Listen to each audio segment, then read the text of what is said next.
Hi guys, कल हम लोग इसके पहले वाले वीडियो में हम लोगों ने देखा था कि नॉर्मली रेशियो निकलते कैसे हैं। अब रेशियो में दो टाइप्स के क्वेश्चंस आते हैं। पहला तो आता है कि हमें बैलेंस शीट गिवन होती है, हमें रेशियो निकालने होते हैं। और दूसरा आता है कि रेशियो गिवन होता है, बैलेंस शीट हमें बनानी होती है।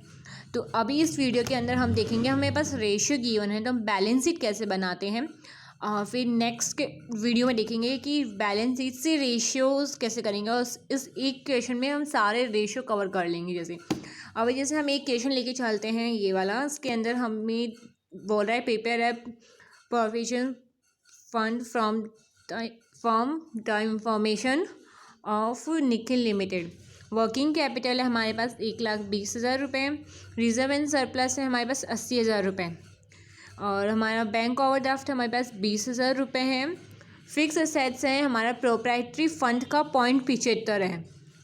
करंट रेशियो है हमारा 2.5 एंड लिक्विडिटी रेशियो है हमारा 1.5। लॉन्ग टर्म डेप्ट है हमारे लॉन्ग टर्म लोन्स या डेप्ट कुछ भी मान सकते हैं हम, ये हमारा 0 है। तो हमें इस क्वेश्चन के ऊपर पे हमें बेनिफिट बनाना है। तो सबसे पहले हम क्वेश्चन लेते हैं, तो हमें सबसे पहले एक बैलेंस शीट प्रिपेयर करनी पड़ेगी।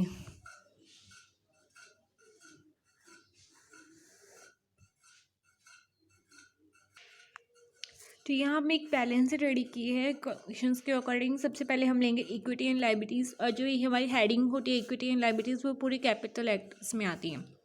और फिर इक्विटी एंड लायबिलिटीज़ में फर्स्ट पॉइंट होता है हमारे share holder fund. Share holder fund में हमारा फर्स्ट पॉइंट होता है शेयर कैपिटल, और सेकंड पॉइंट होता है रिजर्व एंड सरप्लस। फिर second non current liabilities. Non current liabilities में लॉन्ग टर्म डेब्ट्स या भी हमारे क्वेश्चंस में आता है 8% डिबेंचर्स या 9% डिबेंचर्स, वो हमारे यहाँ पे आता है। उसके बाद आते हैं हमारे करंट लायबिलिटीज़। करंट लायबिलिटीज़ में आते हैं इन्वेंट्री, नहीं सॉरी करंट लायबिलिटीज़ में हम लेंगे बैंक ओवरड्राफ्ट, क्योंकि हमें क्वेश्चंस में गिवन है कि हमारे पास बैंक ओवरड्राफ्ट है 20,000 रुपीज़ के। तो हम यहाँ पे बैंक ओवरड्राफ्ट लेंगे 20,000 रुपीज़ के। एंड जो हमारी non current liability long term डेप्ट है वो हमारे पास निल है। और उसके बाद में हम लेंगे यहाँ पे एसेट्स लेंगे। एसेट्स में फर्स्ट आता है non current assets. Non current assets में फर्स्ट पॉइंट होता है फिक्स एसेट्स, और सेकंड होता है करंट एसेट्स। करंट एसेट्स में हमें इंफॉर्मेशन में कुछ गिवन नहीं है कि हमारे पास करंट एसेट्स में क्या क्या है, तो हमें सिर्फ टोटल अदर करंट एसेट्स में लिख देंगे। सबसे पहले हमें अमाउंट्स निकालने के लिए क्वेश्चन में देखना होगा कि हमारे पास क्वेश्चन में किस किस की इंफॉर्मेशन गिवन है। सबसे पहले हमारे पास गिवन है वर्किंग कैपिटल है अपने पास में 1,20,000 का। वर्किंग कैपिटल का फॉर्मूला होता है current assets minus current liabilities. और फिर हमारे पास गिवन है रिजर्व एंड सरप्लस 80,000 रुपीज़ के। तो हम यहाँ पे रिजर्व एंड सरप्लस में हम यहाँ पे लिख सकते हैं 80,000 रुपीज़। हमारे यहाँ रिजर्व एंड सरप्लस में हम लिख देंगे 80,000। और देन हमारे पास इंफॉर्मेशन है कि फिक्स असेट्स है हमारे प्रोप्राइटरी फंड का 0.75। प्रोप्राइटरी फंड हम शेयर होल्डर फंड को हम प्रोप्राइटरी फंड भी कह सकते हैं और नेटवर्थ भी बोल सकते हैं। और फिर इसके बाद हमारे पास गिवन है करंट रेशियो और लिक्विडिटी रेशियो गिवन है, तो हमारे पास हो गया इन्वेंट्री भी हमारे पास ऑप्शन है कि हम करंट एसेट्स में से लिक्विडिटी एसेट्स लेस कर देंगे तो हमारे पास आ जाएगा हमारा इन्वेंट्रीज। फिर हमारे पास लिखा है लॉन्ग टर्म डेप्ट है हमारे पास में 0। तो हम पहले वर्किंग नोट में जाके सबके अमाउंट्स निकालेंगे फर्स्ट ऑफ ऑल। तो हम नीचे लिखते हैं वर्किंग नोट। वर्किंग नोट में हम फर्स्ट निकालेंगे हम working capital. Working capital equals to current assets minus current liabilities. अभी यहाँ हमें वर्किंग कैपिटल लिख रखी है 1,20,000, और हम करंट एसेट्स को एज्यूम करते, करंट लायबिलिटीज़ को हम एक्स मानते हैं। तो हमारे पास लिखा है कि करंट रेशियो हमारा आ रहा है 2.5। तो अगर हमारा 2.5x है एसेट्स, तो हमारी लायबिलिटीज़ क्या एक्स है। अभी हम इस इक्वेशन को सॉल्व करेंगे तो 1,20,000 इज इक्वल्स टू 1.5x। तो x मीन्स हमारी लायबिलिटीज़ आ जाएगी 1,20,000 अपॉन 1.5। तो 1,20,000 अपॉन 1.5 करते हैं तो हमारा आ जाएगा 80,000। तो ये 80,000 हमारी क्या आ गई, करंट लायबिलिटीज़ आ गई हमारी 80,000 रुपीज़ की। अब यहाँ पे हमारा करंट लायबिलिटीज़ में देखते हैं तो हमारे पास बैंक ओवरड्राफ्ट है 20,000 एंड अदर करंट लायबिलिटीज़ हो गई हमारी 60,000 की, क्योंकि हमारे पास लिखा है टोटल लायबिलिटीज़ हमारी 80 है तो बैंक ओवरड्राफ्ट है हमारा 20। तो ये लेस करेंगे तो हमारे आ जाएंगे 60,000 आ जाएगा। उसके बाद में हम निकालते हैं करंट रेशियो। करंट रेशियो तो है current assets upon current liabilities. Current ratio हमारे गिवन है 2.5 और करंट एसेट्स हमें निकालनी है, करंट लाइबिलिटीज़ हमने अभी निकाली 80,000। तो इसे हम क्रॉस मल्टीप्लिकेशंस करेंगे तो हमारा आंसर आएगा 80,000 इंटू 2.5। सो हमारी करंट एसेट्स आ रही हमारी 2 लाख रुपए, 2 लाख रुपीज़। और फिर हम निकालेंगे liquidity ratio oblique quick ratio, बोले दोनों बात एक ही है। और क्विक रेशियो का फॉर्मूला होता है quick assets upon current liabilities. अभी हमारे पास रेशियो गिवन है इसमें 1.5। आप देख सकते हैं लिक्विडिटी रेशियो के ऑप्शंस में हमारे पास गिवन है 1.5। सो हम यहाँ पे लिखते हैं 1.5 क्विक एसेट्स अपॉन 80,000। तो क्विक एसेट्स हमारी आ जाएगी 80,000 इंटू 1.5। सो हमारी ये आ गई 1,20,000। अभी हम देखते हैं स्टॉक का फॉर्मूला होता है current assets minus quick assets. Current assets है हमारी 2 लाख रुपए और करंट लायबिलिटीज़ है क्विक एसेट्स है हमारी 1,20,000।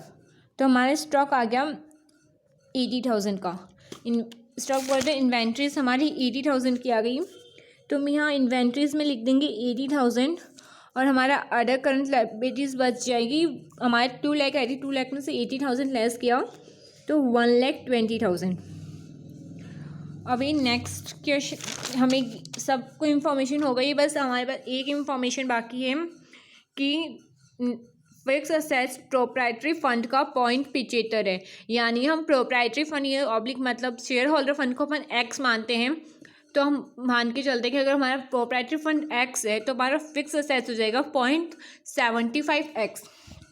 तो यहाँ हम ये फॉर्मूला अप्लाई करेंगे, proprietary fund plus non current liabilities plus current liabilities is equals to fix assets plus current assets.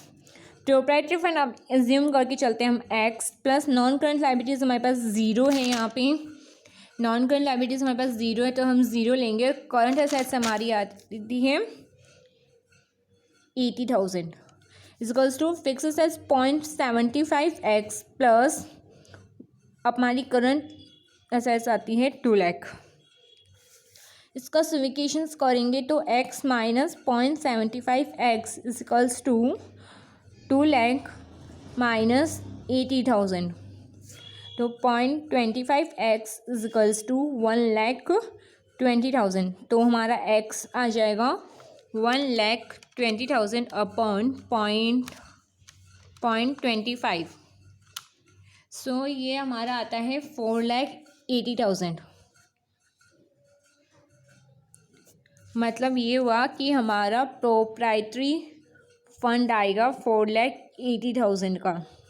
अब proprietary fund is equals to share capital plus reserve and surplus होता है। अभी प्रोप्राइटरी फंड है हमारे पास 4,80,000 का और share capital हमें निकालनी है और रिजर्व एंड सरप्लस हमारे गिवन है 80,000 का। तो हमारी शेयर कैपिटल आ जाएगी 4 लाख। ये हम यहाँ पे पुट करेंगे इसके अंदर हमारी शेयर कैपिटल 4 लाख की। अभी हम इन सबका टोटल लगाते हैं तो हमारा आता है प्लस 60,000 प्लस 20,000 इक्वल्स टू 5,60,000 हमारे टोटल एसेट्स आती हैं, लायबिलिटीज़ आती है। टोटल लायबिलिटीज़ जितनी आती है उतनी ही हमारी टोटल एसेट्स होती है। तो ये भी हमारी 5,60,000 आ जाएगी।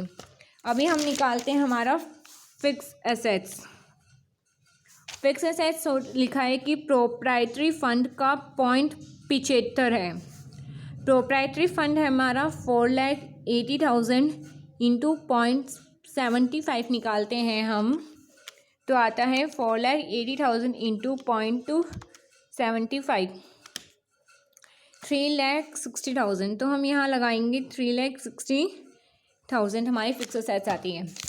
तो हम यहाँ पे लिख सकते हैं 3,60,000 हमारी फिक्स असेट्स आती हैं और 3,60,000 प्लस 1,20,000 प्लस 80,000 करते हैं तो 5,60,000 हमारा कॉफिकेशंस भी आ जाता है। क्रॉस मल्टीप्लिकेशन चेक भी कर सकते हैं हम कि अगर हमारे टोटल असेट्स में से करंट असेट्स लेस करने के बाद जो अमाउंट आता है वो हमारा फिक्स असेट्स का ही आता है।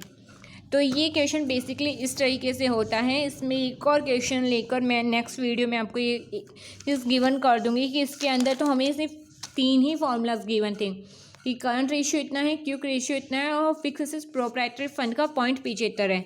नेक्स्ट क्वेश्चन लेंगे जिसके अंदर हमें रेशियो भी दिया होगा, डेटर्स कलेक्शन पीरियड्स अगर इंफॉर्मेशन गिवन होगी उससे हम नेक्स्ट क्वेश्चन बनाएंगे। Thank you for watching.